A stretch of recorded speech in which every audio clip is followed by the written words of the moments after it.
Bismillah. Assalamualaikum warahmatullahi wabarakatuh. Alhamdulillahi wassalatu wassalamu ala rasulillah wa ala alihi wa ashabihi ajmain, amma ba'du. Kaifahalukum? Semoga pada pagi hari yang berkah ini kita diberikan oleh Allah Subhanahu wa Ta'ala kesehatan sehingga kita mampu mengikuti kegiatan-kegiatan kita pada hari ini. Dan semoga Allah Subhanahu wa Ta'ala memberikan semangat dan kemudahan dalam menuntut ilmu. Sebelum memasuki pembelajaran pada pagi hari ini, marilah kita berdoa kepada Allah Subhanahu wa Ta'ala agar diberikan ilmu yang bermanfaat. Allahumma inni as'aluka ilman nafi'an wa rizqan tayyiban wa amalan mutaqabbalan. Baiklah Ananda sekalian, kita akan lanjut mempelajari tematik tema 1, hidup rukun kelas 2, subtema 1, hidup rukun di rumah, pembelajaran 6. Kita akan lanjut mempelajari materi baru, di antaranya 1. Mengamalkan sila Pancasila dalam kehidupan sehari-hari. 2. Kata ungkapan. 3. Penggunaan bilangan cacah dalam kehidupan sehari-hari. Sikap saling menghargai diperlukan untuk menjaga kerukunan di rumah. Ayah menghargai pendapat ibu, begitu pula sebaliknya. Kakak menghargai pendapat adik, begitu pula sebaliknya. Orang tua menghargai pendapat anak, begitu pula sebaliknya. Nah, di dalam keluarga, kita perlu saling menghargai untuk menjaga kerukunan di rumah dan terhindar dari pertengkaran. Mungkin di rumah Ananda sekalian terdapat perbedaan pendapat. Nah, di situ kita tidak boleh bertengkar, tetapi harus ada sikap saling menghargai. Bacalah dengan nyaring teks percakapan di bawah ini. Halaman 39, buku 3 serangkai, tema 1. Ayah, hari Minggu nanti kita akan berwisata. Kalian ingin pergi kemana? Tanya ayah. Nina, aku ingin pergi ke kebun binatang. Faris, bagaimana kalau ke pantai saja? Tanya Faris. Ibu, wah ada 2 pendapat nih, mana yang akan kita pilih? Kata ibu. Nina, liburan kali ini saya ingin ke kebun binatang. Kata Nina. Ayah, mari kita ambil jalan tengah. Ada yang mau mengajukan usul? Tanya ayah. Faris, begini saja, saya punya usul. Liburan kali ini kita pergi ke kebun binatang. Liburan selanjutnya kita pergi ke pantai. Usul Faris. Nina, kakak baik sekali, maaf ya kak, aku sudah bicara terlalu kasar tadi. Baiklah, aku setuju. Ibu, itulah manfaatnya kalau persoalan diselesaikan dengan kepala dingin. Kata ibu. Ayah, kalian memang anak-anak yang hebat. Nah, dalam percakapan ini terdapat perbedaan pendapat dalam menentukan tempat wisata. Faris ingin berwisata ke pantai, sedangkan Nina ingin ke kebun binatang. Ananda sekalian mungkin pernah mengalaminya di rumah.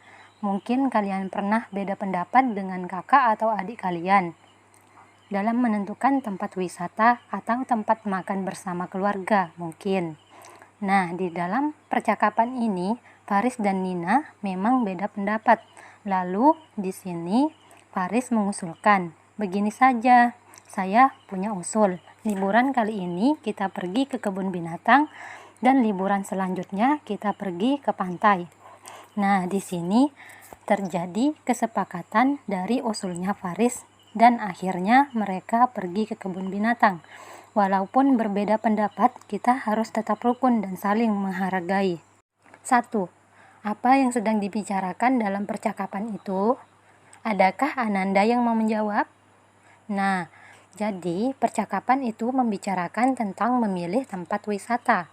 Nomor 2, kapan rencana wisata akan dilaksanakan? Wisata akan dilaksanakan pada waktu libur. Nah, nomor 3, siapa yang mengusulkan tujuan wisata? Pada percakapan tadi, yang mengusulkan adalah Faris dan Nina. 4, mengapa keputusan tujuan wisata dapat diambil dengan baik?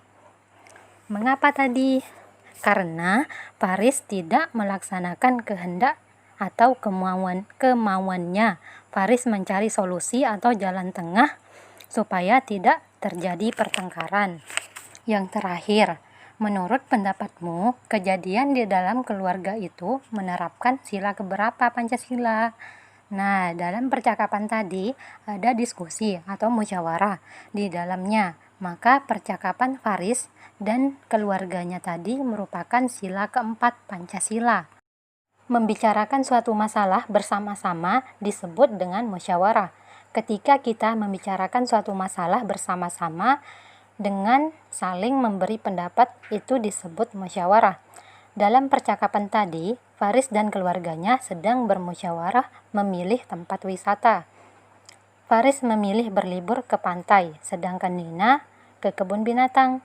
Dalam musyawarah kita boleh berbeda pendapat atau usul. Walaupun berbeda pendapat, kita tidak boleh jadikan pertengkaran. Sebaiknya kita mencari solusi dengan cara musyawarah atau diskusi. Musyawarah merupakan penerapan sila keempat Pancasila. Masih ingatkah anak-anak lambang sila keempat dan bunyinya? Lambang sila keempat adalah kepala banteng. Nah, Ustazah mau bertanya, apa bunyi sila keempat Pancasila? Kerakyatan yang dipimpin oleh hikmat kebijaksanaan dalam permusyawaratan perwakilan. Jadi, di situ ada penerapan tentang musyawarah. Contoh penerapan sila keempat Pancasila di rumah. 1. Menghargai pendapat orang lain. 2. Tidak memaksakan kehendak. Memaksakan kehendak kepada orang lain untuk sependapat dengan kita. Tidak seperti itu anak-anakku. Karena kita mempunyai perbedaan pendapat, itu pentingnya musyawarah. Musyawarah tujuannya untuk mencapai mufakat atau kesepakatan. Yang ketiga, menyelesaikan masalah keluarga dengan diskusi. Itu menerapkan sila keempat Pancasila. Contohnya seperti yang dilakukan oleh keluarga Faris, yaitu berdiskusi memilih tempat wisata. Apakah Ananda menemukan ungkapan dalam teks percakapan tadi? Nah, kita ingat kembali, ungkapan adalah kata yang memiliki arti lain dari kata asalnya. Nah, di sini Ustazah menemukan 1. Jalan tengah. Bukan jalan di tengah-tengah, akan tetapi jalan tengah memiliki arti lain. 2. Kepala dingin. Bukan kepala kita yang dikasih es batu, akan tetapi itu merupakan kata ungkapan. Jalan tengah artinya solusi. Jika kita menyatakan aku sedang mencari jalan tengah dari masalah ini, artinya sedang mencari solusi dari masalah ini. Kedua, kepala dingin artinya tidak cepat marah. Saya mendapatkan tiket masuk kebun buah. Pada tiket masuk kebun buah tertulis nomor 423. Perhatikan nomor salah satu tiket masuk ke kebun buah bernomor 423. 423 digambarkan sebagai kubus satuan. Nah, perlu kita ingat kembali, satu kubus satuan digambarkan dengan satu kubus. Satu kubus puluhan digambarkan dengan kubus satuan berjumlah 10. Satu kubus ratusan digambarkan dengan 10 kubus puluhan atau digambarkan dengan kaleng satuan yang berjumlah 100. Nah, 423 sama dengan 4 kubus ratusan ditambah 2 kubus puluhan ditambah 3 kubus satuan.